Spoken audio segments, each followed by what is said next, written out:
What's up, everybody, and welcome to Growing Up Gaming, your weekly podcast where we meet a new person of the internet to discuss their childhood with gaming and how it inspired their lives today. My name is Mitch Power. Again, thank you guys so much for returning each and every week to the show. Hopefully you have subscribed on iTunes or Google Play, or you're checking us out on YouTube, which if you're listening to me any of those three ways, I greatly appreciate it.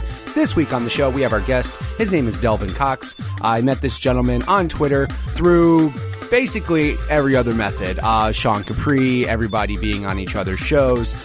So he was nice enough to be a guest on my show, sharing all of his gaming stories. If you want to check out his podcast, go ahead and feel free to. It's at the Delvin Cox Experience. Feel free to check that out on iTunes or all of the above. So if you guys want to be on the show just like he was, go ahead and send me a tweet at MitchPower1116 on Twitter, or at the podcast Twitter page, which is at GUG Podcast on Twitter. Without further ado, let's get things started with Delvin Cox. Do you remember what initially got you started playing video games? Was it a family member? Was it a friend? Was it some awesome kiosk you saw at a Walmart or a Toys R Us? Rest in peace. The first, I actually know to the T when I started and how I started.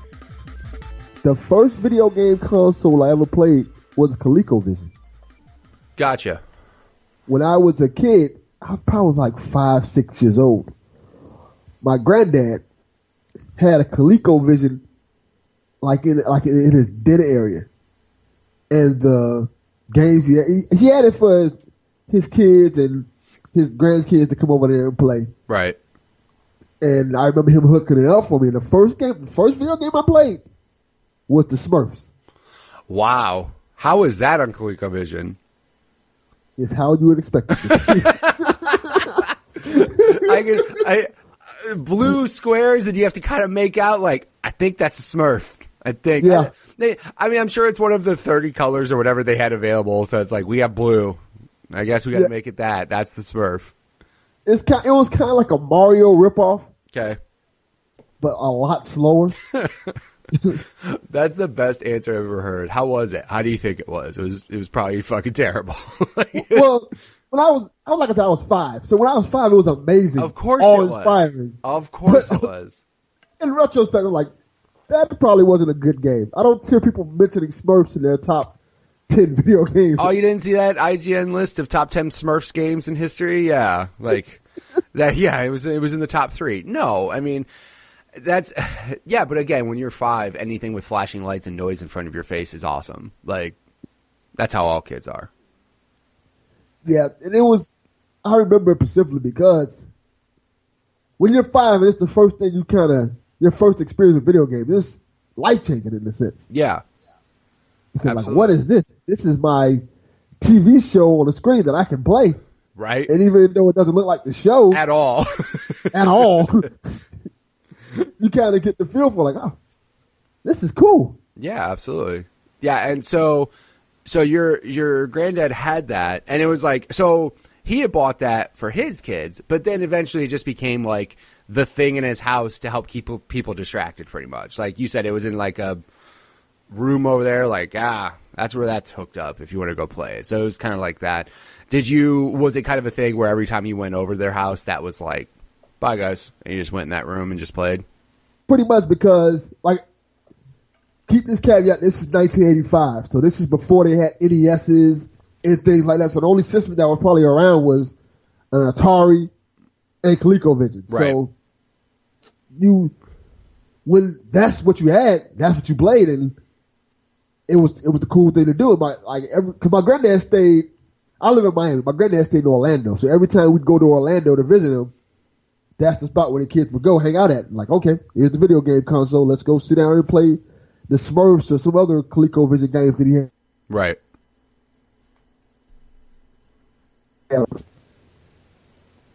So you, but yes, yeah, I mean, I think I would say most grandparents had that type of room, because my grandma did. Like, my grandma, for whatever reason, had an NES. Now, I don't remember her buying it for me specifically. Like, I eventually had my own, but I remember she had one, and I don't know if she bought it just because, like, I had one at my house and she wanted me to have one there. I don't remember, but, like, it's funny, I should ask my grandma, like, how'd you even get the NES to begin with?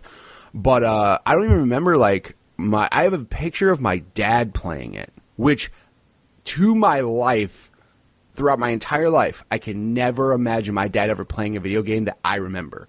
But there's a picture of my dad playing Mario at my grandma's house, and I was just like, I've never seen you play a video game ever. But yeah, I mean, that was kind of like my grandma had it, and it was in that room, and every time I went over to her house, I was just like, you guys have your adult conversations and shit. I'm going to go here and play Mario 3.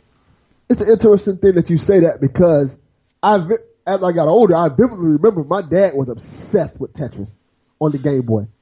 Yeah. Like, he literally beat it. Nice. He literally sat there and like played it for like 24 hours straight on the couch until he beat got all the fireworks and all that stuff. Yeah, I was going to say, because that was back when, like, that's funny because a puzzle game could technically not end. It could just get faster and faster and go crazy until you fuck up and die. But yeah, like Tetris had a splash screen, like, hey, fireworks, all right. Like, and then you just start over. Like, that was the weird thing about Tetris. Because I think the same thing happened with my grandma, because my grandma became obsessed with Tetris and Dr. Mario, where when I wasn't there, I would show up to her house and she'd be in there fucking knocking out Tetris and Dr. Mario. Oh, that's cool. That's really cool. Cause yeah. I guess video games, this is the funny thing about it. In my generation, at least, adults used to look at video games as things that are rot your brain and stuff like that. But now video games are such commonplace. People are like, oh, video games not good for you, while they're playing a video game on their phone. Yeah, that's the, now it's the ironic thing, because the only thing that's odd is you get those stats of like people are gamers. Now, in your head, your traditional gamer is that Cheeto dusted fingered dude sitting in front of a PC who hasn't slept who has been up for 38 hours straight just playing World of Warcraft. People consider that a gamer. But what you don't realize is your mom just played you in Words with Friends. That's a video game. Like, sorry, that is a game. That is electronic with a screen and input. That's a video game. So now, yeah, like, I mean, I think I think the term of rotting your head now is the type of video game, not rather video games in general. Like, because now people be like, oh, Grand Theft Auto is just the worst thing ever.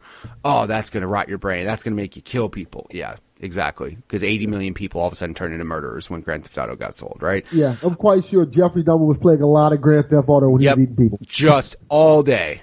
All day. No, I mean, like, now I think that's the negative stereotype on games now is more or less like the content of the games rather than games. Because now there's so many people playing Candy Crush. Fuck, how many people bought Candy Crush? Or let me rephrase that. How many people got Candy Crush for free and then spent $1 million on it? Because, like, that's a video game. You know what I mean? Just a simple puzzle games. Those are video games now. So, and I think my grandma never was like, oh, video games are bad, because obviously she played, but she never played anything besides the puzzle games. Like, even to this day, she plays Words with Friends. But, like, you know, she was down way back then. Tetris and Dr. Mario. And again, at my age, when I was like 5 or 6, seeing her play this shit, I was like amazed. I was like, oh my God, you're so good. And I just didn't, obviously she's smart and she was thinking about steps ahead, whereas my dumb young brain was just like, lines. not thinking of like getting full Tetrises or when this breaks, this falls. Like, I wasn't thinking about any of that shit. So, yeah, I mean, like that's the thing is like, some people get it early and then some people don't get it at all. Like, some people just go, video games are terrible, and they don't even realize they're gamers. Well, yeah, I appreciate that. I grew up in the perfect time for video game, I think. I grew up in the 80s, so I got to watch video games progress in terms of like, I saw the Atari 2600, the Atari 5200, then moved on to the NES, then moved on to the Super NES, the Sega Genesis. I got to see the whole to where we at now. Right. And one way or another, I got to experience each and every one of those. Right. And I think that's definitely a good thing, because you got to appreciate how video games have come up and everything. Like, I'm not saying kids now, and I'm going to sound such like an old man, like, kids now don't understand video games like we do. Like, they have a different experience. Like, now the internet exists. Like, what the fuck? How would we be if the internet existed when we were kids playing games? Like it would be terrible. It would be awful. Like, all of us would be Wall-E because people. a lot of those games that we played and loved, we'd be able to beat in 30 minutes. Yeah, I mean, it was just such a different time then, too, because, I mean, video games were so new, and, like, people were still figuring out shit, and, like, yeah, you go back and look now, and some of those games are literally hour to 2 hour games, and that's it. That's it. Yeah, and we were psyched as fuck about them. We were like, yo, there's a new Sonic game, bro. You could beat it in, like, 2 or 3 hours, and you were like, yes. Just think about how easy it is to beat Legend of Zelda once you know how to get through the Lost Woods. Yeah. Yeah, it's not that long of a video game, and again, it's just crazy to think about.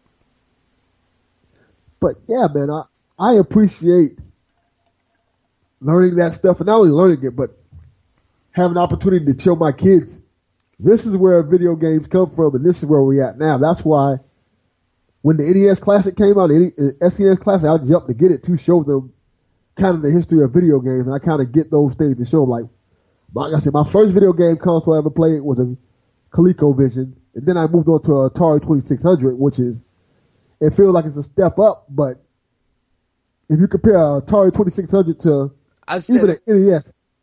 Yeah, that's a big difference. Yeah, Atari 2600 to NES, still a little bit of difference. Yeah. A little bit. No, like a really big jump and everything. That was going to be my next question. So obviously, you have kids now, and you kind of answered my question that I was going to ask. Have you gone back and, like, shown them, like, these are the games that I used to play and all that stuff? And have they taken to that in a positive way, or are they like, no, I don't want to play that shit? It depends on the game. I think, at least, especially with my son, because my son's a Nintendo guy. He loves Nintendo. So when I show him, like, Super Mario 3, he goes back and plays it, and he loves that. Certain games hold up very well. Right. As opposed to other games, like, he loves the Mario games. Like, the 1, 2, and 3, he can play those all day with not a problem. I think stuff like Legend of Zelda, the original one, doesn't hold up the same for him. But I think it's still important for him to know where video games come from. And not only, especially in this day and age, because so much stuff in pop culture today comes from video games from the 80s and 90s. Right. Where, like, it's part of pop culture. You'll see, like, people wearing Legend of Zelda shirts, and you'll see people wearing, like, our princess is in another castle. Right. Quotes and stuff like that. So when he sees that stuff, he's like, oh, I know where that's from now. That's from this. And then it makes him go back and want to play it or try it. So I think it's important to show them the history of video games.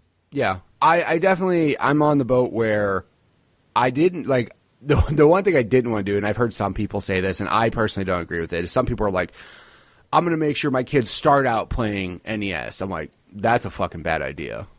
Horrible idea. That's a bad idea. Just because, just like you can't have that weird kid in school, you can't have the kid who only played NES games in school today. Like, that's not going to happen. Like, you have to have a kid who at least is knowledgeable in what's current, but then you kind of want to show them what's up from the past, right? And, like, that was the one thing that scared me was, I don't know how my son found out about Minecraft, but he did when he was younger, which introduced him into video games overall. Now my son plays everything, which is fantastic. Like, I'm very happy my son is not just a Fortnite kid or just a, one of the kids that are just like, I'm just going to play what's popular. Like, my son plays a lot of shit. But I mean, with him, like, I wanted to show him, hey, here's these games. Like, obviously he was playing current shit at the time. He was playing Minecraft. He was playing, this was back when he was younger with his sister, which they were 2 years apart. They were playing a lot of the Lego games together, so the couch co-op, just playing the stuff like that together. But then I was like, hey, here's Mario. Like, here's the very first Mario game. And I was scared at first he was going to be like, graphics, whatever. What's kind of weird is Minecraft, in a way, conditioned my kids to still appreciate, like, that art style, like that 8-bit and 16-bit art style.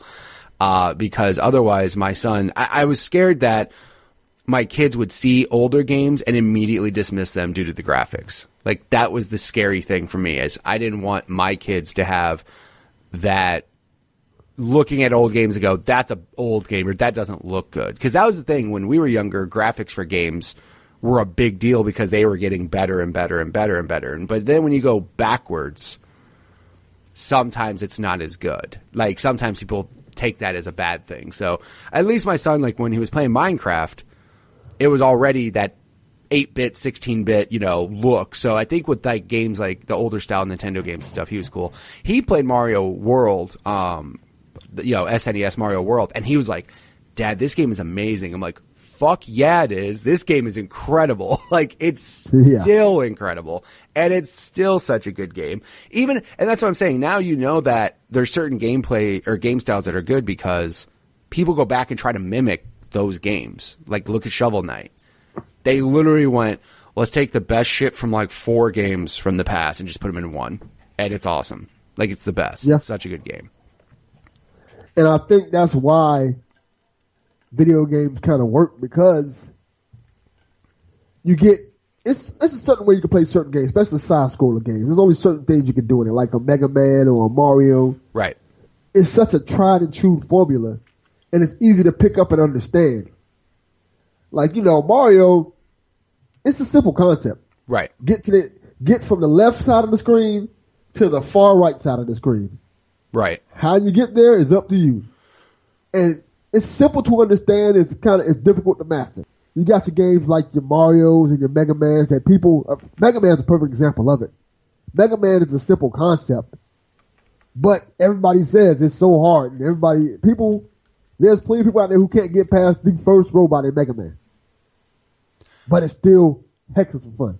Yeah, like real quick, Mega Man is not, and that's the other thing too, is like some games back then were again, I don't know if they were always hard, but they're hard as hell. I'm almost positive they were always hard. I don't know if we just suck now as adults, but like those games aren't easy. And that's the other thing now, that some games, some people complain are getting too easy, but no, you're right though. But I mean, it's funny because you were saying like, side scrollers are a simple concept. Get from the left, get to the right. Yet some people still fuck them up real bad.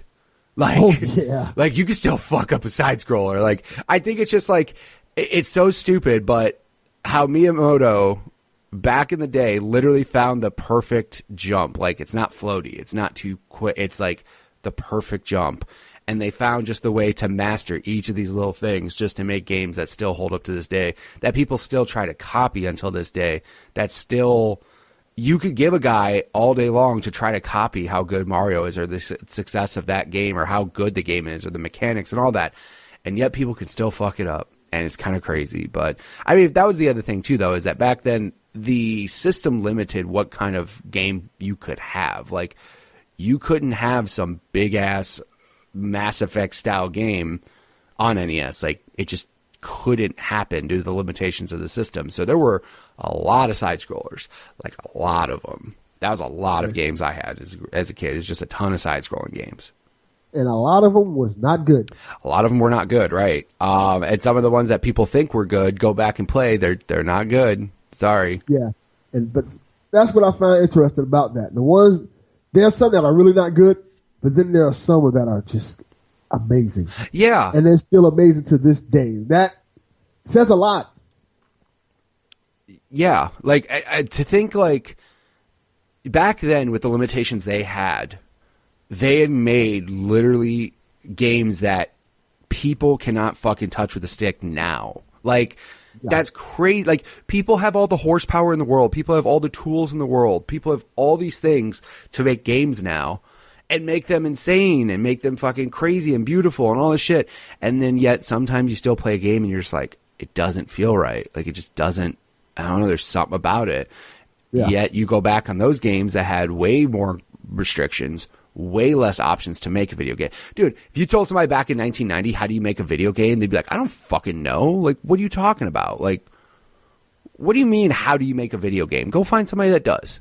Go to, back then it was go to Japan, because that's where like 90% of video games were being made.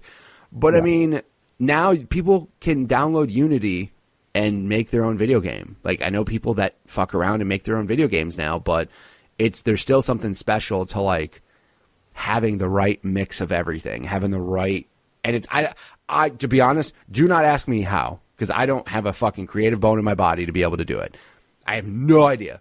Like, every time you give me a game where I can create shit, I suck. I can't do it. I'm just, no. Little Big Planet, tell me to create a level, fuck that. I suck. You tell me to create a park in Skate 3, I skateboard for like 15 years. I know what makes a good park. As soon as I go to put it in a skate. I just fucking can't do it. I'm like, I can't. I can visualize so much, and then I go to put it into reality, and I'm like, I can't draw. I can't do that shit. There's just some people out there that it's that mix of everything. They, like Miyamoto's like, sorry, when Miyamoto dies, it's going to be the saddest fucking day in gaming ever. Just because his input in games today is still there, even though I'm sure he's had some duds. Everybody has.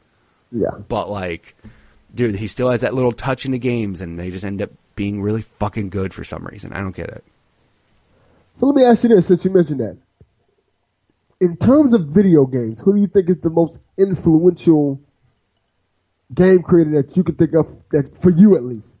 Is it Miyamoto?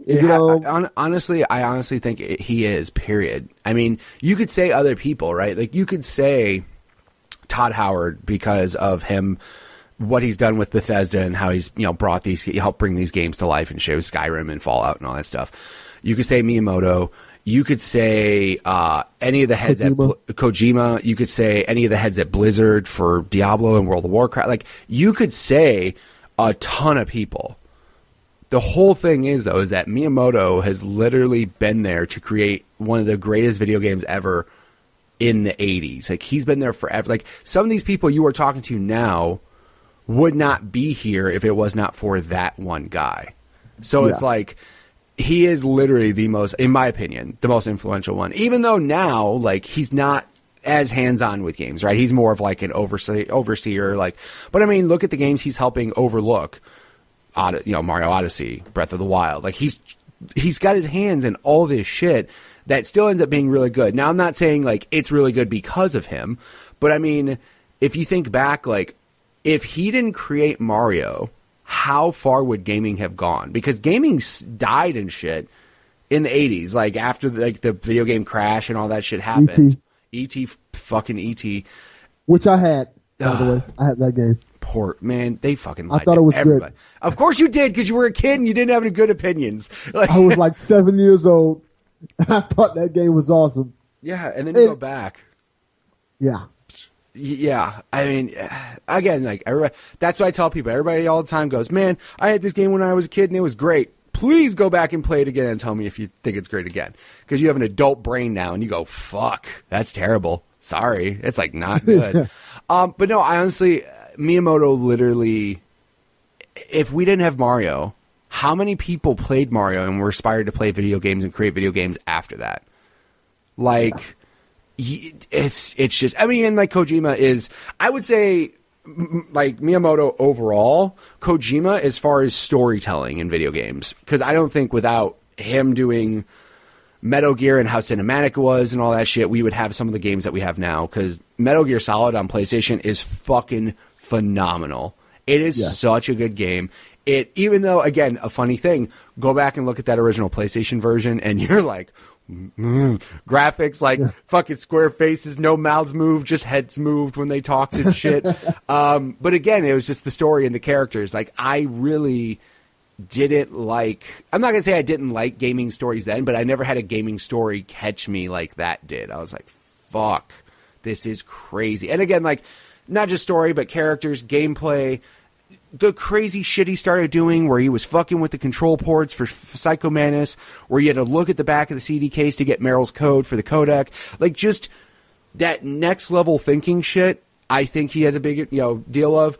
I think he also can be overrated at times, where people think everything he creates is God's work, and I'm like, it's cool, but it's not like the greatest thing ever. But I just think Miyamoto, without him doing what he did, I don't think we may not have video games as popular as they are now, or as good as they are now, because those creative minds that got inspired from Mario to begin with may not be where they are now without that shit. So that's just my opinion. Of course, everybody will have their own, take. Like, people, like, again, there's a whole subsection of, like, for example, PC gaming I never touched. Right? So I missed out on experiences like Half-Life and World of Warcraft and Unreal Tournament and Quake and like all that shit. I didn't play any of those. So some people may have a very different answer than me. Just because, like I said, the PC realm was so different than consoles were at that time. But, I mean, dude, who the fuck knows? Like, if Miyamoto did not make Mario or Donkey Kong, where would we be? Would we be talking? Would we, I mean, it's just like to think about that kind of shit. Would Nintendo still be a company? Would Sony dude, look at Sony. Sony started getting into games because of Nintendo. Yeah, which is crazy to think of. But yeah, Nintendo, greatest fuck up in gaming history, not snatching that down. Like, it's so interesting to hear that story and how that transpired, because they essentially created their greatest rival. Yeah, which is fucking crazy. Like, you fucked up that deal. You fucked that deal up. You had Sony in your hands, and then you went, nah, I'm good. And then you created a fucking hundreds of millions of consoles sold later monster. So again, everything works out for a reason. Thank God it did, because the only thing you think about is like, again, everything, there's always these things like, so what if Nintendo did partner with Sony? Would The Last of Us 2 have existed? Or The Last of Us in general, would that have existed? Would God of War have existed? Would any of these like super mature rated franchises existed if Sony was locked down by Nintendo? Who knows? Yeah. It is crazy to think about, because would Microsoft even exist? Yeah. I mean, Microsoft, let me rephrase it. Microsoft. In terms of gaming. Xbox. Yeah, I was going to say, because like Microsoft was like, fuck, we make, by the way, Xbox is 10% of our revenue. We make a fuck ton of money everywhere else. But like, yeah, you're right though. Like Xbox, I mean, obviously the first Xbox was like, that's cool. People, I mean, I personally loved it, but people were like, that's fine. Then 360 took over the world because online and Call of Duty were just better on it. Like, sorry, the online was just better. And now I personally still like Xbox over all of it. That's just me. But I have everything, so everybody who says I'm a fanboy, fuck off. I have all the systems. You know what's funny? I've actually been playing more Switch lately just because I can get my daughter to bed and still play Fortnite on my Switch. Sorry. Yeah. Like, it works. But, no, I mean, like, Xbox, again, like, they started because of PlayStation, and PlayStation started because of Nintendo, and it's kind of crazy to think about, but I'm not going to say Xbox started just because of PlayStation, but they saw competition, and they saw a market, right? So I mean, they saw, because by that time Sega was fucking laughable. Sad to say, dude, Sega took over the fucking world with Genesis, and then people don't give it the credit it deserves. Yeah, like Sega. Yeah, I mean, man, dude, Sega like had the fucking world with the Genesis, and then like fucked it up so bad after. And the thing about it is, Genesis has some very good games. It does, and as a Genesis kid at the time, it does. However, it's just hard to compare the library of that compared to the Super Nintendo. Even though they are different libraries. I mean, that's the only problem is like when the SNES Classic came out, people fucking lost their mind. When in reality, Sega's had a throwback console out in the market for like 3 years that no one seemed to give a fuck about. They're just like, that's cool. It's like $30 at Costco and shit. Like, I recommend people play, if you can get to play it, play the Spider-Man game on Sega Genesis. Yeah. It is excellent. Even now, it's still good. Yeah, I mean, like, there's games out there that are still good. Like, there's certain games. I just like how Sega was trying everything. They were just, like, fucking trying all these new franchises just to see what would work. And some of them worked, and some of them, some were not so good, but that's okay. Like, so where did you go were you a Nintendo kid basically going forward? Because you said eventually you got an NES. So then, and your dad, or not your dad, your dad played Tetris on Game Boy and stuff. So were you guys basically a Nintendo family, or did you ever have more than one console, or like what was that? I've had every console except what's the one that's not Turbo? Which one's the one that's expensive? Neo Geo. Yeah, that's the only one I didn't have. But at some point in time, because of the God invented flea markets, yes, I've had every console except that one. Because what we do was we go, like, once we got a Nintendo and stuff like that, we love the Nintendo and everything like that. We go to flea markets, and flea markets would have games there, right, for way cheaper than they were in the store. Because for those who don't know, Nintendo games for like $70-$80. Absurd prices. And also it fluctuated between games which I would love to see if that shit. Let's see that shit fly today. That wouldn't. If EA was just like, or Skyrim, our game's really good. You know what? Fuck this. We're going to charge you 70 instead of 60. People would like, get the fuck out of here. We're not doing that shit. People would lose their mind and get all pissed. And no, games back then cost different amounts, which is weird. Yeah.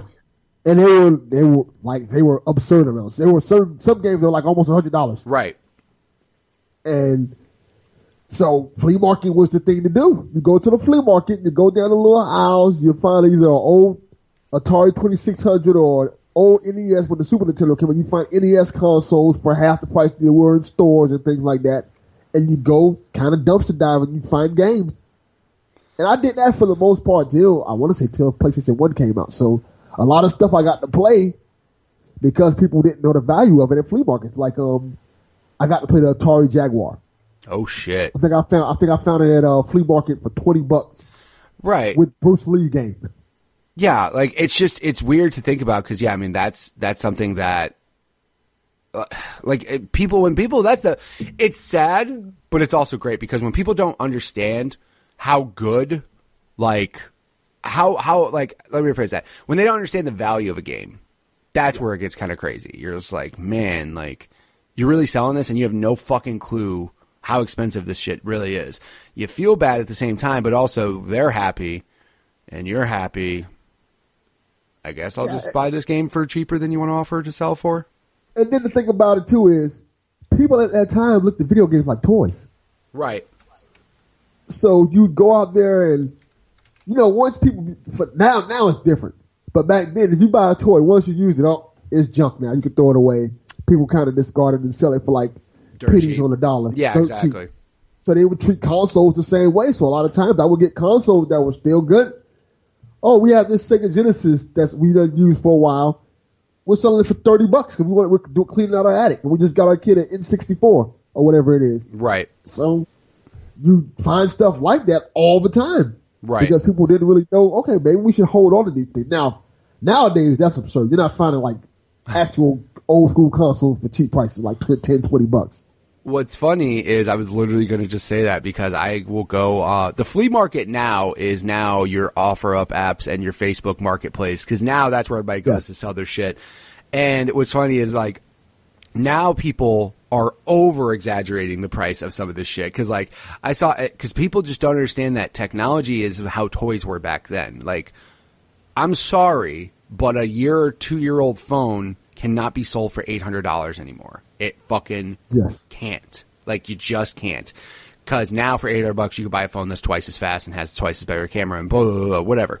So that's the funniest shit in the world is like when I see people on fucking Facebook trying to sell an NES that looks like somebody fucking took a shit on it and they sell it with one zapper, half a controller, and Mario and they want to sell it for $100. I'm like, are you out of your fucking mind? Like, no one's going to buy that. Like, you are blowing up the price of a console because it's classic or retro. Like, like a good condition one might sell for that. Maybe. And you're fucking, dude, some of these, dude, look like they went through hell. Like they went through the fucking war in Iraq and they come back and they're like, here's a PlayStation 1 without the fucking top cover. And you're like, what? Yeah. What did you do to this thing?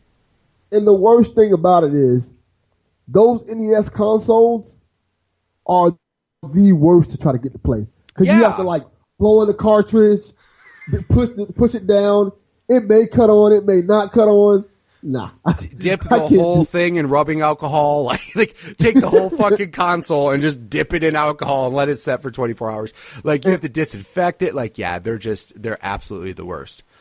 Yeah. So when you went to your flea markets and everything, I had a similar thing with garage sales too, where it was flea markets and garage sales where people just didn't understand how much that stuff was worth and everything. And I think, like you said, though, back then, with things being treated as more of a toy instead of a video game, because now people realize things are worth money. You know what I mean? The problem is some people have an unreal expectation of what's worth money. That's the only problem now, is that some people will see an NES and think, this is worth $100 because it's classic and retro, and not really. You could buy an actual NES classic for $60 and it's got all the best games loaded on it. Like, And you can load more games on it. Yeah, by the way, good job, Nintendo, because, again, I refuse to believe that Nintendo... I'm not going to say Nintendo was cool with people doing it, but obviously there was a way to do it that wasn't very hard.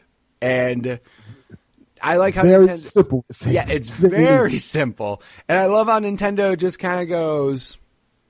all right. Like, they're not, I mean, again, obviously they have to say it's illegal what you're doing. You're stealing games, blah, blah, blah, blah. I get that.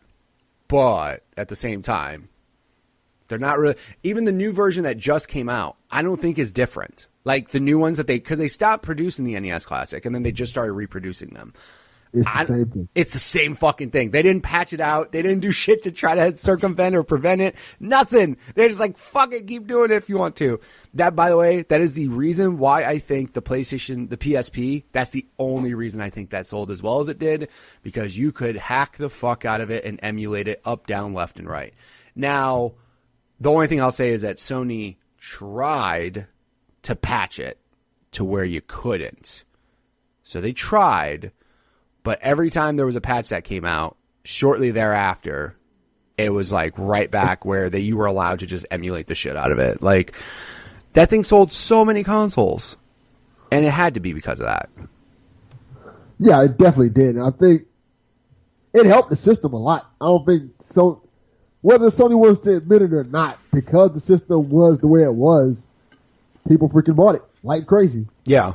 Yeah, I remember people coming in, because I used to work at a video game store, people were coming in to buy it, and I'd be like, what games do you want? And they're like, none, I want that really big memory card. I'm like, I know what you're doing. I know what you're doing. But again, Sony, I don't think gave a shit, dude. They really didn't care, because who cares, you know what I mean? Like, they were selling systems, that's what they care. I mean, of course, they care more about the games, because they were making more on games than they were consoles. You know, consoles usually don't make that much money, but still, I mean... They don't care, dude. They were selling. Eventually, people would buy that for the hack and go, "Oh, I wonder what other games are on this thing." And maybe that's what they were going after. But I don't know. That's fine though. Yeah, I think they hit a market. Yeah, with it, because people wanted to play, and Nintendo should have caught on to this. People were buying PSPs to blatantly play old Nintendo games. Right. So I don't understand why Nintendo wouldn't be like, since they're doing this, why don't we just make it so they can just buy them over here? Yeah, well, I mean, they kind of did with the Wii Virtual Console. Like, that was one of the smartest things they actually did for that console. Because I'm not saying the Wii was trash, because it sort of was towards the end. But them saying Virtual Console, people were like, what? I could play all of them? And how the Wii Remote turned sideways was an NES controller was fucking brilliant. I'm just like, that was brilliant. That was a good idea. But yeah, I mean, like, that was, and then of course they're going backwards on it. Like, I don't get it. I really don't. Here's the other concept that I'm sure other people have said, and I'll say it too. If they really wanted to just capitalize on that whole market of NES and SNES Classic, why don't you just make a Switch game that costs $60 that has the 30 games on there? Yeah. You don't have to manufacture a system. You don't have to worry about shipping a system. You're literally just shipping the games that it's on. And you're telling me the software that's on that couldn't be ran within a game? Like, it easily could, but Nintendo just doesn't want to do it. I don't get it. If you gave people an option, I've always said Nintendo and PlayStation, PlayStation doesn't do it as much, but they should do it. Should lean more in on the nostalgia. Because that's the thing, is because they have it. Xbox doesn't, which, how fucking sad is it though that now Xbox people are getting nostalgic over original Xbox games? Like, fuck you, that shit came out like 15 years ago. It's like, that's not Blinks, old. Time Sweeper. Right, exactly. Blinks and like, I mean, I'm not saying that original Xbox didn't have some good games, but I'm just saying, like, for people who go, man, that's retro. Fuck you. Like, that was 15 years ago. Like, let's talk about shit that's from the 90s, because that shit is, like, that's retro. Like, that's older. Yeah. That's nostalgia. That's considered antique now.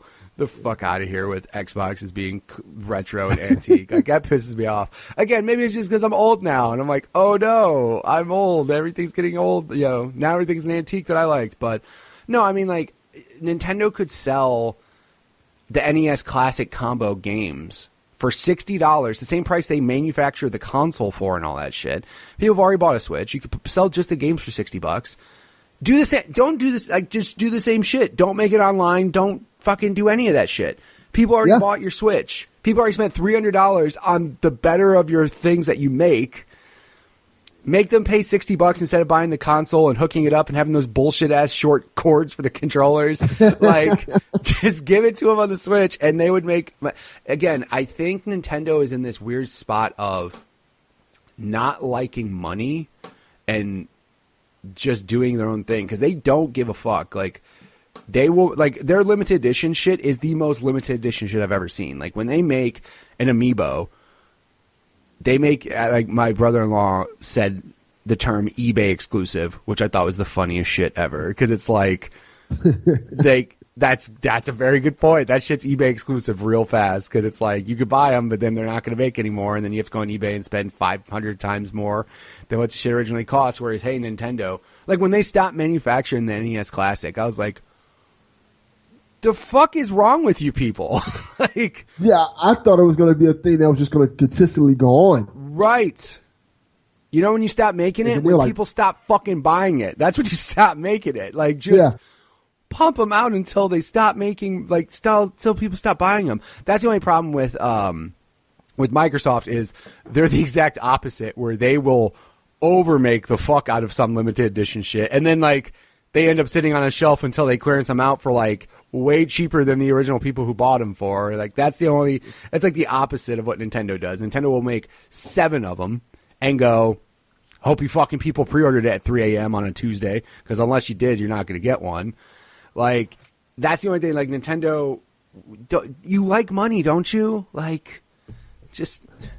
I always thought the NES Classic should be like how the Sega Genesis ones was. Yeah, where it's everywhere. The NES Classic should be everywhere, like in Walgreens and Walmarts. Just there, because the Sega Genesis Classic is literally everywhere. You can find those things in Family Dollar. Right. Right. You can go to fucking Walgreens and get a Sega Genesis Classic. Yeah, and the NES Classic should be the same way, because you have adults who really probably are not in gaming anymore. But they will see that and be like, you know what? I want that in my house if I want to play it. Right. Or I want that in my house just for decoration. Right. Like, yeah, I mean, like, Nintendo could broaden their horizons because, I mean, it's sad because, like I said, that Sega Genesis thing is everywhere, yet people don't give a fuck about it because, again, that nostalgia, they think Nintendo. And, you know, like, if there was an NES Classic, though, everywhere, they would sell the shit out of it. And it just doesn't make sense that they didn't. When they said we are stopping is when I just didn't understand. I'm like, you guys have a market right now that wants it. You have a market that is willing to stand in line at fucking Target before they open to get your product. And you straight go, no, we're okay. We're going to stop. I just couldn't fucking understand. I was blown away by that shit. I was like, what do you mean you're going to stop? Like, then again, like, some people overdo it and some people underdo it. And I think the same thing with, like, Nintendo and Amiibos. Like, you're going to continue to make a fucking Villager amiibo. You're going to make 1 million of those, yet you won't make the one that everybody wants. Like, quit fucking doing this. Like, I'm not going to say they create that artificial demand, because in some cases they do, right? Because if it's harder to find and you find one, even if you're not as interested in getting it, you'll rush to get one. But then you're really fucking over the people that really just want it. Like, people just want the NES Classic. They don't want to hunt or fucking wait in a line or have a raffle. They just want to walk into a store and buy one. Yeah.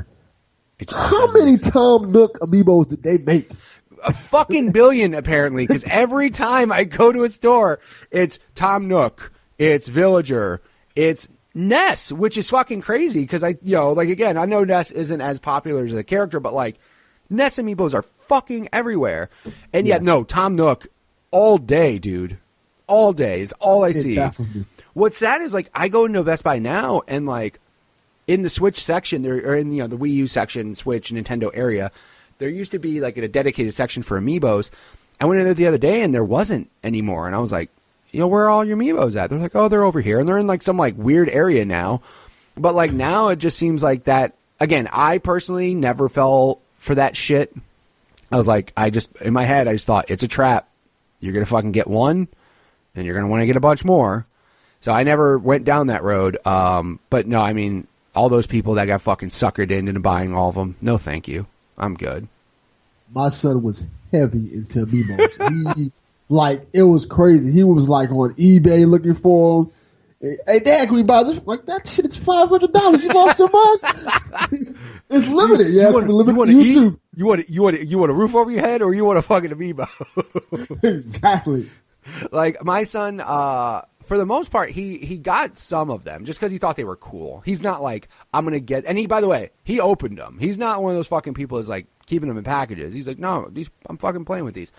By the way, missed opportunity, Nintendo, the fact that you could not use the amiibo while it was in the package. Because I get why you didn't do it while you're in store and all, but like, if you had the ability to read the amiibo while it's still in the package, I bet people would have been happy because they could have kept it nice and pristine and still used it in game, but that's another story. But no, like, my son got a couple of them, but the only game he's ever used them for is Breath of the Wild. That's it. And he's now like more just like, I want the Zelda ones. I'm like, that's cool. And I mean, some of them are cool and they're nice little pieces to have, but he never went nuts. I knew my buddy Mike, who I was talking about, had fucking people for him, like, pre-ordering them so he could get them all, and he knew friends in other cities that were getting them, and I'm like, that's fucking too much, dude. Knock that shit off. Yeah. You don't need to do that shit, bro. These are fucking little plastic figures. And they're going to sit on the shelf and collect dust. Like, are you the type of gamer now who collects things and, like, hangs on to things? Or were you, like, even back then, were you the kid that would, like, trade in a lot of stuff or sell a lot of your stuff to get new things? Or did you kind of hang on to a lot of your stuff? I was most definitely the type of kid who sold my stuff to get new stuff. And that's one of the things I thank God for GameStop at that time. GameStop and EB Games, because when you're a young kid, and especially at that time, because they really didn't care. Right. They were like, bring us your game. Now it's different because now you have to have a parent, you have to have an ID and stuff like that to trade in games. But back then, laws and such, bullshit. Yeah. But back then, man, it was like, bring us your stuff, man. We'll give you what you want. Yeah. And it's crazy to think about it like now, as me being like a 13, 14-year-old kid just bringing in my NES, and they were like, all right, we'll give you like $80 for all this stuff. Get what you want, and using that to buy a Super NES and stuff like that. But that's how it worked back then. Right. If you wanted the other system, you were going to get it from your parents for Christmas or something like that, or you had to just trade in your other stuff to get it. Right. And people shit on GameStop now, but that was part of the culture. GameStop played GameStop played a huge part in video game culture in terms of like going in there like, okay, this is what's coming out now. Whether you read it, because back then they didn't really have IGN websites and stuff like that, so you had to even read EGM or Game Informer or something like that to find out what was coming out. So going to GameStop and reading one of those books, and then going there and say, okay, this is what I'm going to trade in, how much I'm going to get for this stuff, and we'll give you this much for this, and using that money to buy your next console or buy that next big exclusive game, whether it was a Resident Evil 1 or Metal Gear. And you had to kind of be smart about it, because if you bought the wrong game, you essentially lost $30. Right, yeah, like buying the wrong game sucks, dude. Yeah, because even when you take it back to trade it in, you're not going to get the same value you got for it. Nope. You literally lost half of its value, so you have to kind of be like, do I really want this game right now? Right. Yeah. I mean, as far as it goes with that, too, because, I mean, I personally never had the what's funny is you think about it, is, like, growing up, I didn't have a lot of money. So, like, the consoles were, like, major items, right? Major Christmas, birthday, or combo, or I had to pay half and I got the other half for Christmas, that kind of shit, right? Like, it was bigger items. Games themselves, I remember, because back then, you would go into a Walmart or a Target or a Toys R Us, and they would have video games, but they didn't have that person there who gave a shit about them. They just had the old lady who's like, you want what for Nintendo? Like whatever. Like you had that old lady who just got whatever fucking box you asked for. She didn't know shit about him. But yeah, I remember, because GameStop and EB used to be Funkoland. And I remember when I was in Texas, I used to visit family in Texas every year. And my grandma was like, I heard about this store called Funkoland. And I'm like, I don't know what that is. Like, she's like, I think you'll like it. So I went in there, and it was fucking eye-opening. You're just like, this is like video game heaven. And that was back when, like, you know, you had specific stores for shit. You know, you had specialty stores. Like, you know, like if you go into a Toys R Us, it was obviously toys. You go to Home Depot, it was tools and building materials and shit. Like Funkoland was that specialty store just about video games when nobody gave a shit about video games the way they do now. And you'd go in there and you'd see posters for games, and you see these fucking walls of games and accessories and people there talking about the new shit that's coming out. And like, that was huge. Like, you go in there and you never walked out of that place without fucking smiling. That place was awesome. And obviously now you can get your news and info from your home on your phone. Like, you know, you don't have to go anywhere to get your info anymore. But no, that, like, back then, that was the shit. And yeah, I was definitely in the same boat with you where I had to trade. Like, sometimes you trade with buddies. Like, hey, I got this game, you got this game, you want to trade for now, or swap games or whatever. Sometimes, and of course, renting games was big back then, you know, going to the video store and renting shit to try it out. But yeah, I definitely, even today though, I'm not one that hangs on to shit. Like, unless it's a franchise I really care about and like, I get rid of everything. Video game wise, I'm like that.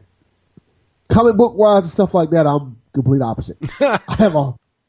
If you see my house, I have a whole bunch of statues of Daredevil, Luke Cage, the Avengers, and a whole bunch of back issues of comic books and stuff like that. It's absurd. Yeah, I mean, and like I said, everybody has their own thing, right? I mean, like, I know people, like I said, with video games that hang on to every fucking thing they get, and they don't want to trade in anything. And again, good for you, right? If that's what you enjoy, if that's what you want to hang on to and stuff, that's cool. But I can't. Like, I just look at a game. Like, I started thinking, like, when I started thinking way more logical about shit, like, I'd see a game, I'd beat it, and I'd go, am I ever going to put that game in my console again? Probably never. Like, I'm sorry, like, I got other shit to play. There's new shit coming out every month. Am I ever going to go back and replay that? Or can I just think back and go, that was a good game, and just be fine with that? You know what I mean? Like, very rarely do games get me to a point where I want to go back and replay them, even after I've beaten them. Obviously, like, everybody has their own thing, though. For you, it's comic books. Some people, it's video games. Honestly, I don't hang on to, like, really much of anything anymore. I'm just like, no, I'll play a game. Like I said, only the franchises that I give a shit about will I buy the collection editions, and I'll try to get every version, and I'll hang on to that. But yeah, I mean, I would actually say video games are the only thing that I actually actively look out for those things. So the other thing I thought about too when you were talking about those stores and everything were pre-orders, because back then you actually had to pre-order a game to guarantee a day one, you know, get. Like, if you didn't pre-order it, there was a chance you fucking weren't getting it. Especially the sports games. Yes. Yeah, and like those weird RPGs and stuff like that too. It was the same thing. Like, you know, like it's weird to think about, because now obviously there's no print limit. You know what I mean? Let me rephrase that. For games themselves, there's no print limit. You know what I mean? It's not like they only came out with 20 at a store at a time. You know what I mean? Like, now you can just fucking download a game a billion times and you're fine. But like those limited editions now, well, like I said, now Nintendo likes to do that shit with Amiibo. That's what they're doing now instead of games. But you still have to pre-order those, or limited edition consoles. But yeah, back then you might not fucking play a game for a couple weeks if you didn't pre-order it. So, like, the fact that GameStop asks you to pre-order shit now, you're like, the fuck out of here. Are you serious? Like, yeah. What are we talking about right now? I specifically remember that there were times where, like, because I stayed in the city. Right. So one of the things that people used to buy a lot of was Madden. Mm-hmm. Everybody, whether you played video games or not, everybody loved Madden football.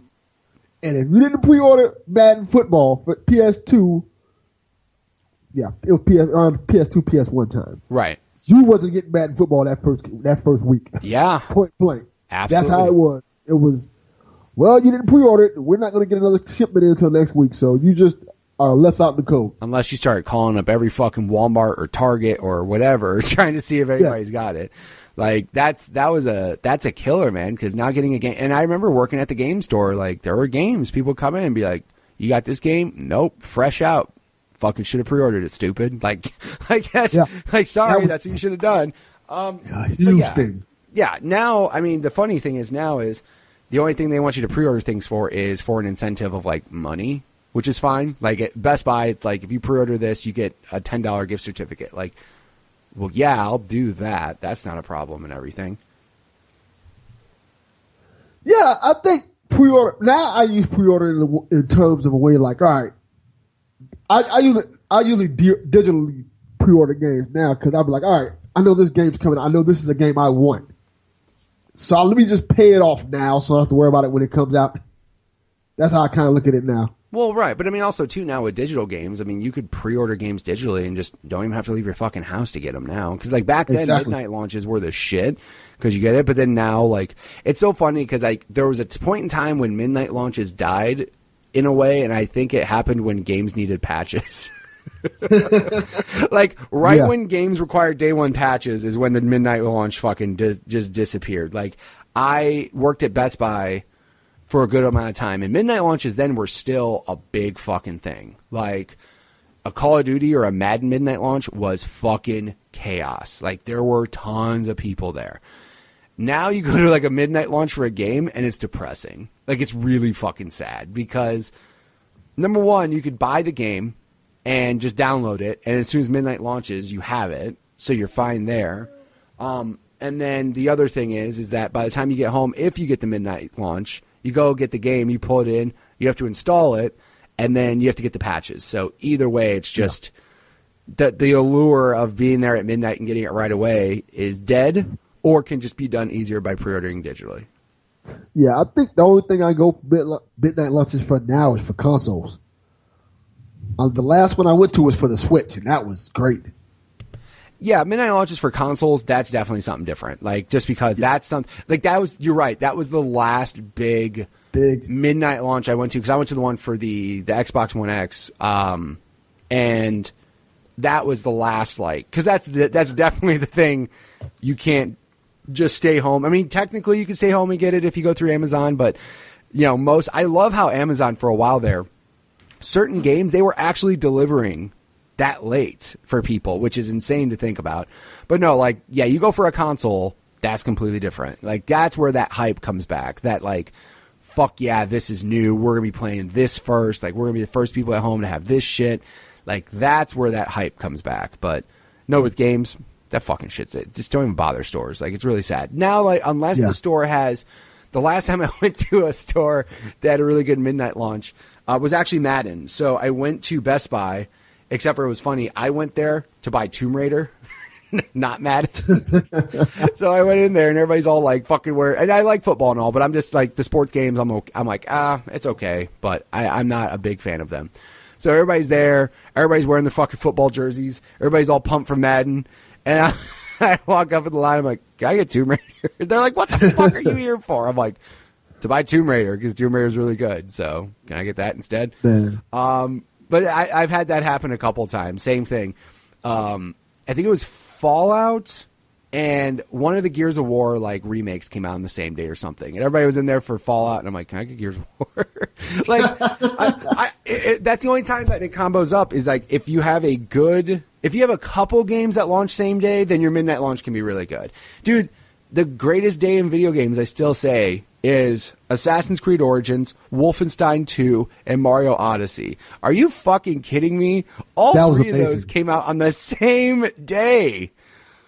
And all three were such good games. Like, that midnight launch had to be so diverse and different, but that probably was a good midnight launch. Otherwise, consoles, that's about it.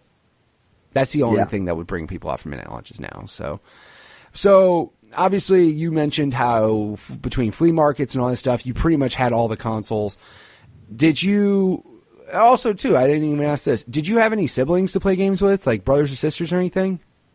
I had an older brother, but by the time I had a cousin who I was heavy playing games with. Me and him used to always play the wrestling games, especially together, like No Mercy and continue WrestleMania 2000. We love those games.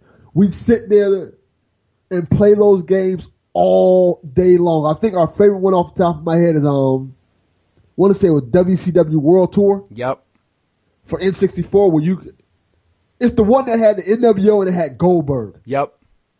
That was our jam right there. We literally sit there and play all day long, like from sun up to sundown. Those games were so great.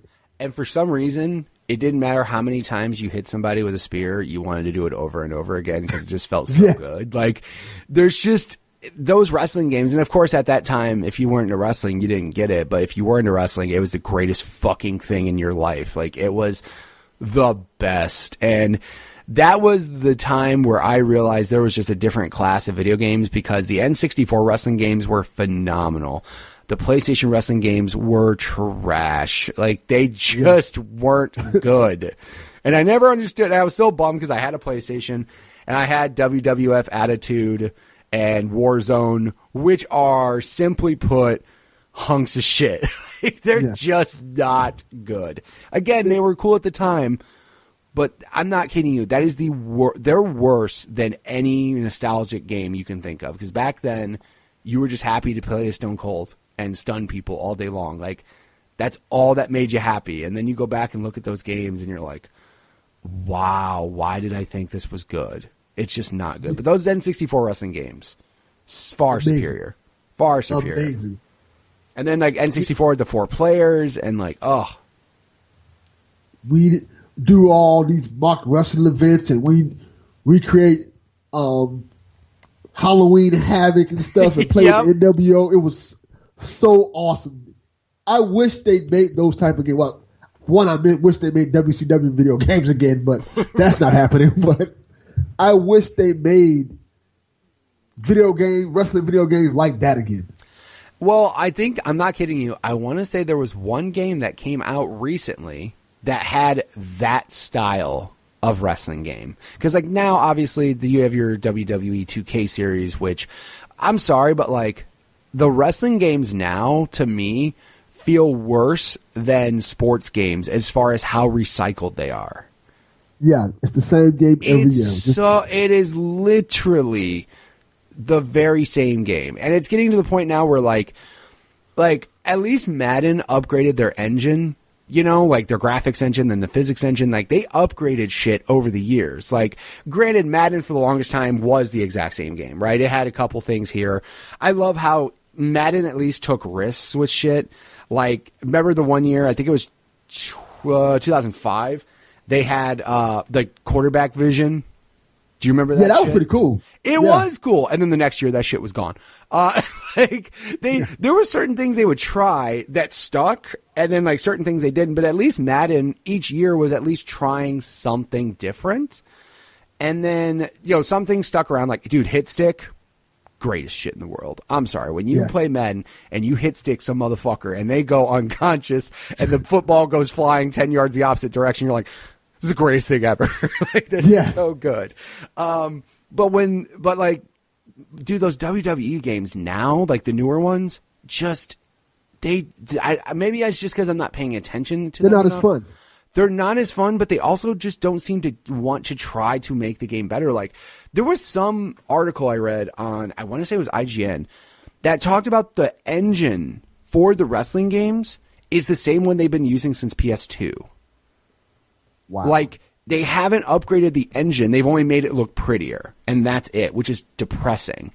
And, like, yeah, graphically, those games are gorgeous. You know what I mean? Like, they do a phenomenal job of making the wrestlers look like the wrestlers, right? They do a very good job of that. But the gameplay of it, I just don't have as much fun. And back then, that style, like that N64 style, maybe, again, it was because we were kids and wrestling was more popular then or something, or we were more into it at the time or something. I don't know. But, dude, those games were just, they were fucking special. And to the point where there's a new wrestling game that obviously is not licensed by WWE or any of that shit, but has that style, that fucking same control scheme and everything that it used to have back then. And it was just fun, man. Like, the dynamic cameras they used to do back then and shit. Like, dude, those games were amazing. Yeah, I think the wrestling games of today, or at least the WWE games, have kind of fallen in the slip of, well, if it ain't broke, let's not fix it. Let's not innovate on it. And it's going to get to a point where we've been playing the same engine since PS2. Yeah. People are going to get tired of it. Yeah. Well, here's the problem. Until people stop buying it, they won't give a shit. Like, that's the whole thing. Like, they'll just keep making the game because obviously it still sells well. You know what I mean? Obviously it sells well to the point where they're still making it and still trying to do stuff with it. But again, I just don't feel like the innovation's there. But even games like Madden recently changed over to the Frostbite engine, which every EA game did. But at least they tried. Like, they're like, hey, no, we're going to try a new engine. And hey, we're going to do this single player thing for Madden. Like, they're still at least trying to do new things in Madden, whereas in like the WWE games, I feel you could do a roster update for $10 and then, you know, that's it. Like, they're not adding new features to the game really. And I could be wrong, and I'm, you know, maybe people who are more into them out there could tell me different, but just like from an outsider perspective, you don't see different shit. You know what I mean? You don't see like, and I mean, I guess people can say the same for Madden. You know what I mean? People can just look at Madden and go, oh, it's still a football game. But, you know, at least within the game, they're trying new shit. NHL is the one game I notice that they try to do new shit every year, similar to what they were doing in PS2. Like, you know, every year they're trying a new mechanic. They're trying a new thing to try to figure out what people like and want. And I don't know, man. Those WWE games, obviously, they still sell. And obviously, WWE is still huge because people still give a shit about it. But yeah. There was something special about those N64 wrestling games. And even to the point, like I said, where people are still trying to recreate that. And again, that's the other thing we were talking about too, is like, people now are trying to recreate games from back then. Like, you know, your Shovel Knights, where you're trying to make a game, side scroller with certain mechanics. But even that new wrestling game that came out, that's like the N64 game, I bet you still doesn't feel right. I bet you there's still something that doesn't feel like that original WCW versus NWO World Tour game. I agree. I'm quite sure it's going to be like that. And you kind of miss those days. Don't get me wrong. I think the games that we have now are awesome and incredible. But only thing that kind of bothers about today's games is where do we go from here? It can't get that much prettier. Yeah. Yeah, I mean, I think the only thing that's going to happen going forward, because, yeah, back then there was room to improve, right? There was graphics that could get better. I mean, it's funny because, like, again, back then we're like, graphics look amazing. This is so realistic. And no, it's not. It fucking looks terrible. But with now what's going on is I think the only thing that's going to happen is games that are open world are going to look as pretty as games that aren't.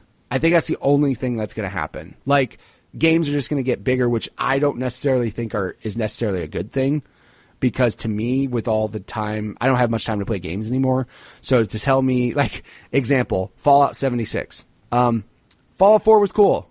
Not shitting on it. It was a fun game, right? When you tell me Fallout 76 is 4 times bigger than Fallout 4, that's a turnoff.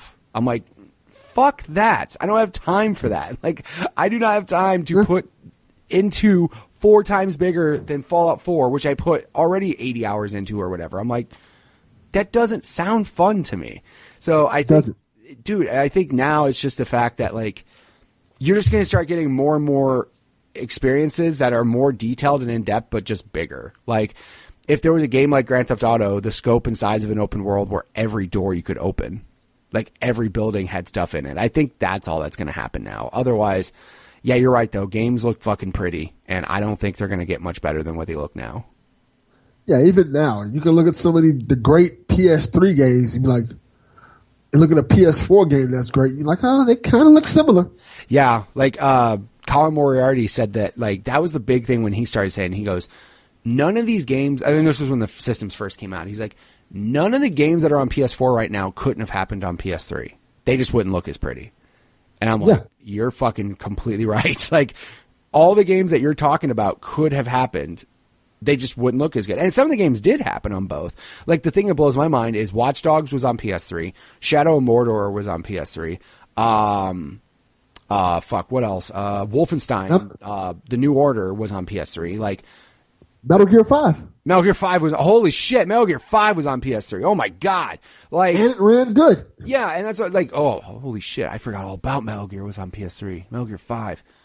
And that game was insane. And of course, it just didn't look as good. But still, like, the gameplay of it was still there. You know what I mean? And I think that's where they started having that difference, though, is like, that's when you started seeing the jump was games like Grand Theft Auto Online and Destiny and those types of games where they were like, we can't do all this shit online with these old systems. Because that's where, like, Destiny expansions weren't happening on the old systems. Grand Theft Auto had new shit coming out that wasn't happening on the old systems because the system couldn't handle it. So I think that's this generation is when everything is starting to jump to 4K, which some still can't hit 4K, but certain games are hitting full 4K, and now the online is getting more robust.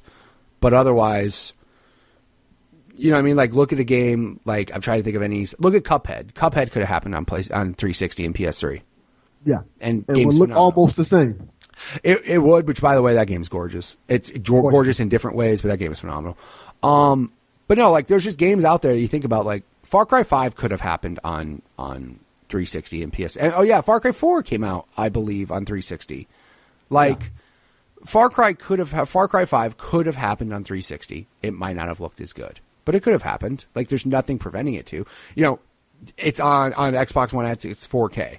Sure, that looks better. So, like, is that why we bought a $500 console instead of playing it on 360 still?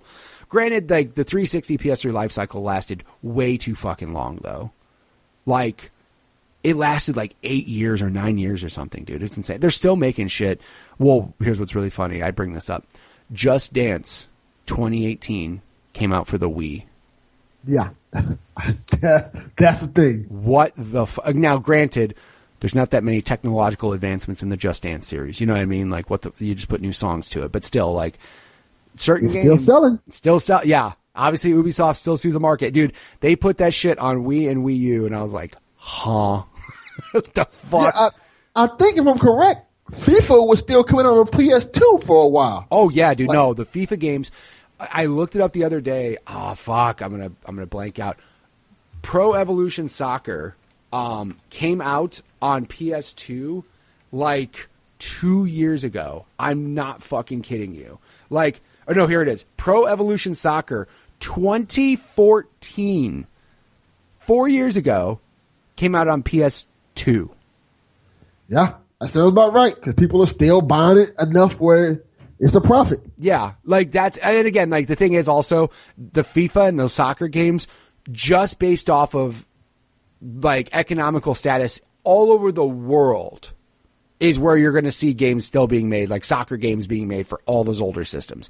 Because obviously there are markets in the world where, you know, like for example in Brazil, to buy a new console is so fucking expensive because of the taxes there or whatever. So people still have PS2, PS3s and all that stuff. And they're still making games not for the American market, because in 2014, by then the Xbox One and PS4 were already out. You know what I mean? They're not making it for us. They're making it for other places in the world. But yeah, dude, like if it still sells, they'll still make it. Unless you're Nintendo, because you're fucking stupid and you stop making an NES Classic, but whatever. Like, I still don't get why. Biggest news story ever. People were just like, what?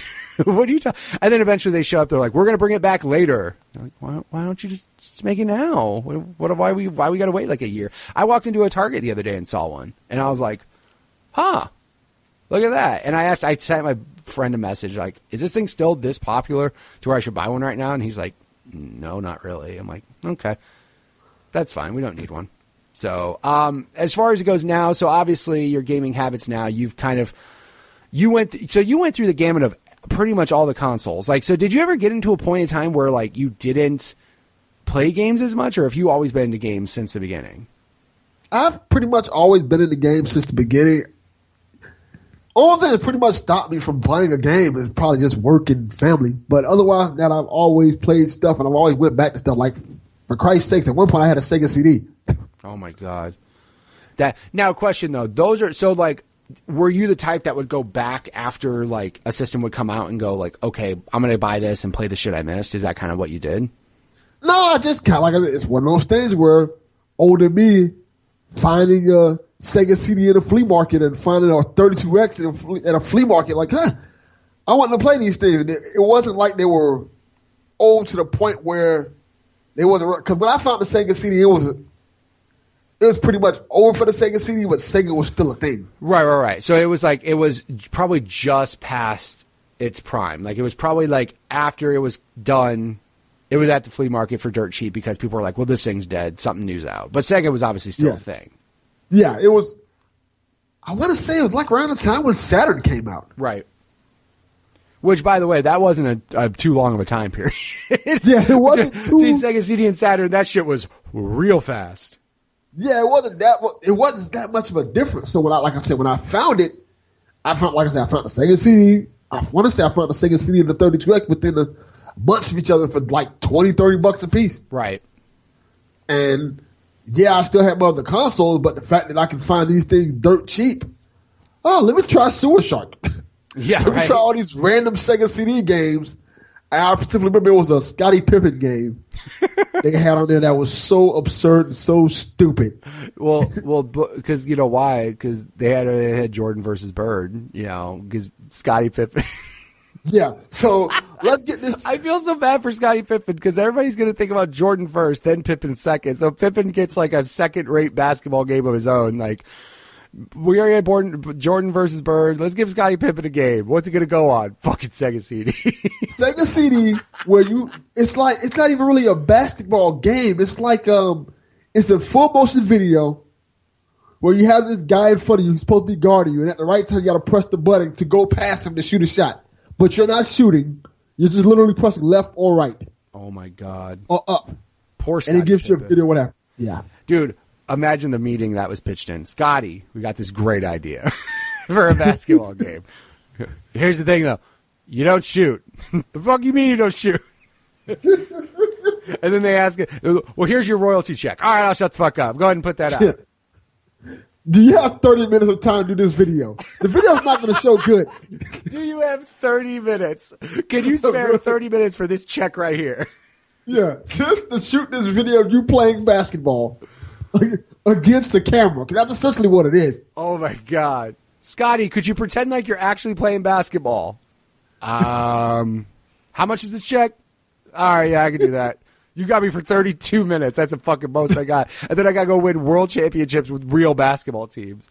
Exactly. Jesus. It was so stupid and so absurd, but like, what's the Sega CD game? What did he do? Poor Scottie Pippen. Yeah. I mean, again, though, he got a check, whatever. He got paid. He just, again, when people look back at the illustrious games of basketball age, you know, NBA Jam, Jordan versus Bird, they don't go back and go, y'all remember that Scottie Pippen game on Sega CD? Exactly. They don't go back and say that. People even talk about Charles Barkley's Shut Up and Slam. Dude, before they talk about. They will. Oh, Yes. my God. And Barkley didn't win shit. Oh, my God, dude. I think, dude, people will talk more about Shaq Fu than they will Scottie Pippen's basketball game. Yes, I'm quite sure people don't even know that existed. Yeah, you know what's funny? I swear to God, I forgot it existed until you mentioned it. And then as soon as you did, I go, oh, yeah. Poor Scottie Pippen. I'll make that a hashtag of the episode, poor Scottie Pippen. Like, the fuck are you talking about? No, dude, like, yeah, that was, dude, Sega CD, I remember, the full motion video we thought was the shit, yet it was the size of a postage stamp, and it looked like it was in 240p. Like, that shit was not even full screen. Like, it was a GIF, basically. It was just bad. Dude. Yeah. I wonder if you could recreate Scottie Pippen game using GIFs. You probably could. Yo, it was that bad. Somebody get up on that, man. Just get that full motion video, put it into some GIFs, make a little, like, choose your own adventure game with Scottie Pippen GIFs. Go left or right. Oh, my God. Yeah, but they're like those full motion games, man. Like, that was, again, back then, that was amazing for the time. But then, like, now you look back on them and you're just like, oh, shit. That's like, yeah. That's not even a game. Like, you're just hitting buttons and shit. Like, games are hitting buttons. I get that. But, like, there's certain games where you're like, damn, I'm not even really hitting buttons, like, at all. You're not even really playing. You're not even really playing. The only thing I remember, like, the only good game on Sega CD, like, that a lot of people will talk about is Sonic CD. Just because the soundtrack was fucking way better than it could have sounded on any sort of Genesis cartridge. Like, that game was good. Otherwise... Like, how many Sega CD games are getting remastered? Not Scottie Pippen. Fucking Sonic CD. Like, that's about it. Scottie Pippen probably wishes his shit would get remade. Like, Shaq Fu got a sequel. He's like, hey, guys, can we get the Scottie Pippen sequel going? Like, for what? For what system? Like, you want to, you know what they'll do? They'll do one of those fucking things that they do where they remake a Sega CD game and they'll put it on Sega CD. Just to, like, be nostalgic and weird. Because you ever see, like, some people still put out games on Genesis. Have you seen that shit? Like, yeah, I think that's when it's on Genesis on Nintendo. I think it's pretty cool. When it's on Sega CD, I'm like, all right, come on. Because nobody has a fucking working Sega CD. That's why. Oh my god, you just sent me a link to the game. Oh yes. Oh my god, I'm gonna watch that later. I'll link that in the video and go for quality. Scottie Pippen footage. Please check this. Oh my god. Yes, please do. Scottie Pippen's full motion game. That is just, again though, I remember like there was also other games that like just, again, they had the endorsements, but dude, Charles Barkley Shut Up and Jam. Yeah, that is the perfect name for a Charles Barkley game. Like, yeah, pretty much. Even if you said that shit now, Charles Barkley had a video game called Shut Up and Jam. Yeah, that shit sounds right. Sounds about right. Sounds about accurate. I mean, he couldn't, jam shit now. The only thing he's jamming is food in his mouth, but it's okay. Charles Barkley, we still love you. But no, like, I mean, that was what we had though back then, man. Dude, yeah. Now I'm going to spend all Sunday fucking laughing at Scottie Pippen games on YouTube. Oh my god! Like we should everybody just flood Scottie Pippen's Twitter. Y'all remember that bogus ass game he put out on Sega CD? Oh my! How much money did you get paid for that 30 minutes you spent recording you playing basketball against a camera? Greatest robbery of money ever. It was Scottie Pippen for 30 minutes in front of a camera. Yes. Oh my god! But no, I mean, so eventually, well, I mean. The whole, like you said earlier, though, like what stopped you from playing games is family and shit. You mean growing up and getting responsibilities? Because that's what everybody, that's what happens to everybody. Like, I like some people have that falling out of games where they stop playing games for a while because other shit's more interesting. But I mean, that's kind of how we are now, though. Like, obviously, it sounds bad, but even if I get time to play games, like even if there's no kids around the house, I get to a point where I'm like, fuck, there's this that needs to be done. I could be doing this, man. But no, it's fine. So how are your gaming habits like today? Like what are you playing games still pretty regularly? Do you have to do your wake up super early or stay up super late to play games? Like what are your habits like now? Well, when I'm not podcasting, which is 80% of the time, or spending time with my family. Super successful I try to podcast get it. And all. Thank you. It's not too bad, but when I'm not doing those things, I try to get into as much gaming as I can. Like right now, I'm trying to finish Far Cry 5, which is awesome. But like I said, it's only so many hours you can put into a game before you're like, all right, I got stuff to do. I can't exactly. Yeah. raid these outposts. I gotta run. Yeah, exactly. I gotta go run errands. I gotta go mow the lawn. I gotta go do shit like that. So, what's funny is literally I just finished Far Cry 5.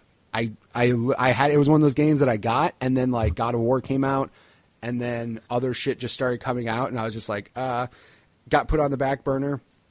But I had a couple days off where I had no babysitter, which is a good excuse to stay home and play video games, basically. So I was like, yeah, I'm just going to stay home, and I played Far Cry 5, beat it. Such a good game. That DLC, not fun.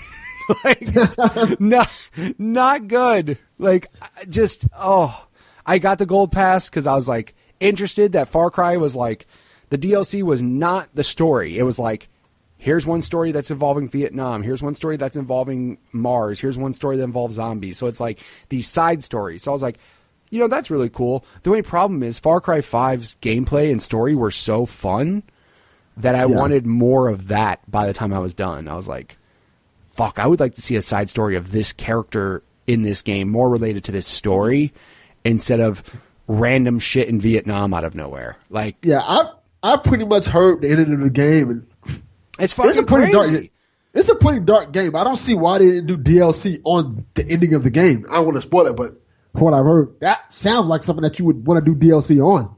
Yeah, the crazy thing, like that, and that was the other thing too. Like when I was playing the game, because I'm one of those people that will go on media blackout. Right? If I like a game, I will not watch shit. I'll stay away from everything. I'll stay away from everything to make sure I don't spoil anything. Right? So I didn't know how the game ended. And again, there are multiple endings that you can get in the game. So I did one of the endings, and I was like, holy shit. Like, you guys really ended the game like that? Like, wow, that's dark as fuck. Let me go look at the other ending. And that one was dark as fuck, too. I was like, whoa. like, there's no good ending. No, there's not. And again, I applaud the shit out of Ubisoft for just saying, no. Shit doesn't end well. Like shit ends kind of bad. Again, there's two different types of bad endings. There's one there's the ending that's like, wow, that's really, really bad, or there's the ending that's like, wow, that's really shitty. Like, those are the two endings. And then I know about the third ending. The third ending is the easiest, the safest ending. It really is. You know about the third? You know about the third ending, right? Yeah. That's literally the safest one, but that's not a very fun game. Yeah, it's not. That's not at all. Game. No, yeah, like that's what I'm saying. Like, I applaud Far Cry 5 though, because like as soon as I heard the plot and the story, I literally was like, say no more. I'm good. Crazy religious cult in America during this time, this day and age with Far Cry. I was like, I don't need to see anything else. I'm sold. I'm good. So I went on Blackout, played it. I beat like one of the sections, and then just God of War happened. And then I just went back like months later. I literally just beat Far Cry 5 like last week. And then I tried those 2 DLCs and I was like, I'm good. I actually don't even give a shit to play the third one, actually. Like, I'm probably going to trade it in this week because I'm just like, if this is how the DLCs are and how I was not happy with the first 2, I really don't give a shit about the third one. And I don't care that I paid more for the season pass because Far Cry 5 as a game in general was so awesome. I'm happy with giving them the extra money. I don't give a fuck. That game was great. Yeah. Like, make more of that shit. But yeah, though, I'm right there with you, though, where the time to play games is less and less and less. I try to find games that are quicker. Lately, as I don't give a fuck if people shit on me, I've been playing Fortnite. And it's been fun because it is a game that I can pop in for 5 minutes, literally 5 to 10 minutes, play a game, and also on the Switch. Like, nothing wrong with that.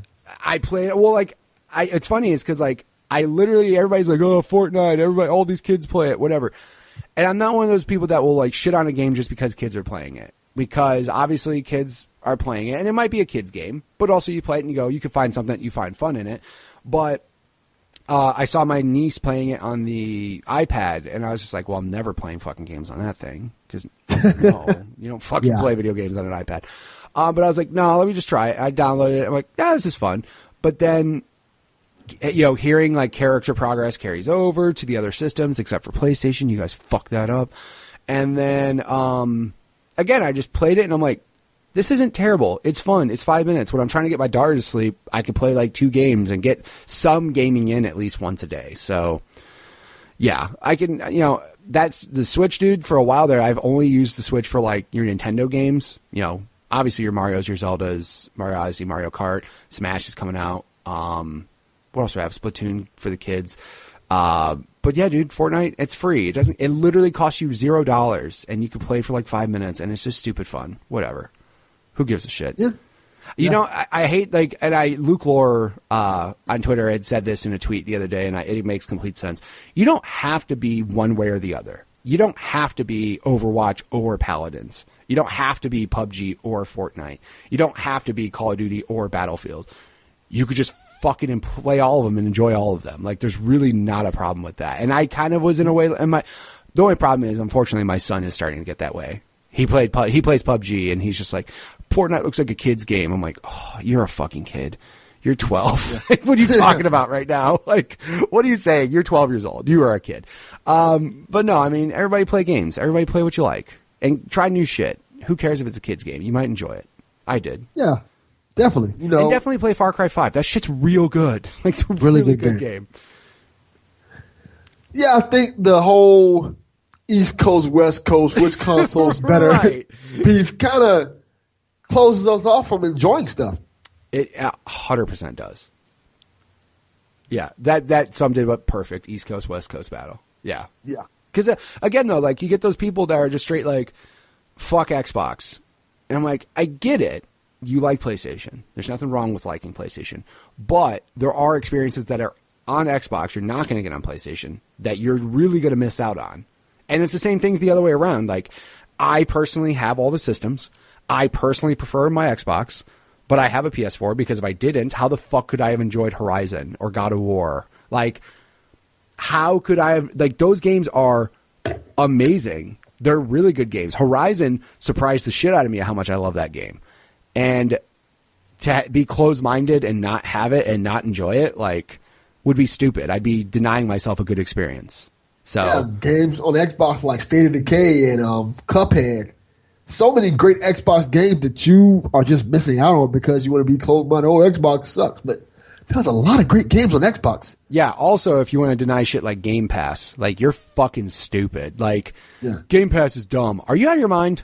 Like you're crazy. Cause like I know people who bought an Xbox One, got Game Pass. They don't own other games because Game Pass literally will give you a majority of the best, Xbox exclusives right there. Like, you could play Sea of Thieves, State of Decay, every single Gears of War game, Halo 5, like all these games, $10 a month. Yeah, you probably could go get a used Xbox One in Game Pass and be set for a while. Probably like for $200. Yeah. If not cheaper. Yeah, exactly. You could get yourself like 6 months of Game Pass and a used Xbox One S, $200 easy, and you'll have 6 months to play all the best shit that's out there on Xbox. So, and again, knock it off. Like, cause the same thing, like, you could, people that aren't, like, example, people who say fuck PlayStation aren't gonna play Spider-Man. And that's a shame.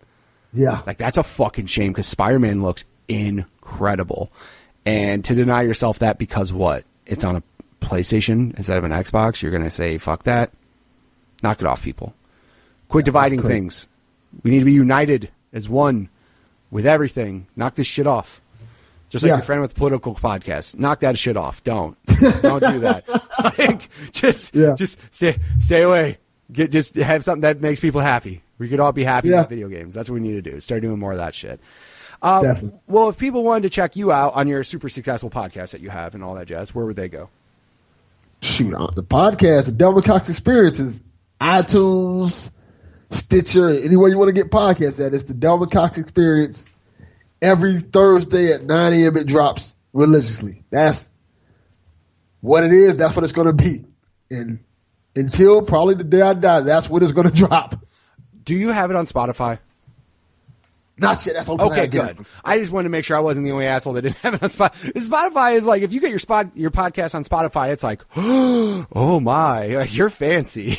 I didn't know that was a thing till like a couple weeks ago. Like, that's podcast on Spotify? Yeah, except for the submission process is like, dude, it's not easy. Like, to get on Spotify, it's like, wow, good job. You actually got on Spotify. But no, and then like on Twitter, what about all of the rest? Where would they check you out there? On Twitter, it's Delvin_Cox. And surprisingly, I have an Instagram now because I was told I need to have an Instagram because I want to, since I'm now big time, which is ridiculous. But they said, why don't you have an Instagram? You have this podcast that's so successful. Like, come on now. So the Instagram is at the Delvin Cox Experience. And I think the only reason why you want to have an Instagram just so that way when you get super big, you don't have to pay some asshole money to get your name. That's all. Just that was the one thing when I started looking up names for my show. I literally was just like, can I secure this on everything? And I did. Even if I don't use it, like it sounds bad. I have a website. I don't update nearly enough, but I have it in case shit happens. In case I really need a podcast or the website, I'm like, well, I have the name. Even if I don't end up updating the site as often as I should, at least I got that. So, yeah, if you guys want to check out any of his stuff, I'll have links in the show notes for all of his stuff. So, dude, thank you so much for being on the show. Thank you for talking about all of your stories with gaming. I really do appreciate it. No problem at all. Anytime. All right. And again, thank you, Delvin, for being on the show. If you guys want to check out his podcast, again, it is the Delvin Cox Experience. You can feel free to check that out on iTunes. You could also go ahead and check him out on Twitter, which is at Delvin_Cox. Of course, I'll have show notes, giving you links to all of his shows, his Twitter, and of course, maybe an extra link in there for a particular Sega CD game we talked about in the show, which is quite funny to watch. If you guys want to be on the show just like he was, go ahead and send me a tweet at MitchPower1116 on Twitter or at the podcast Twitter page, which is at GUG Podcast on Twitter. We also have a Facebook group. You can just search up Growing Up Gaming. You could, of course, go on YouTube and look up GUG Podcast there. You can see all the episodes, which is basically a logo with the audio. One day, I will do a video podcast. Has to be a special one, but one day we'll definitely do it. And then, of course, the website, gugpodcast.com, which I promise to update. I promise it'll get updated if you guys ever want to check out any of the links there. So thank you guys so much for returning each and every week to the show. I greatly appreciate it. Leave me a review on iTunes. Let me know on Twitter if I suck. If any of those apply, thank you very much. And I'll catch you guys next week with another new episode. See ya.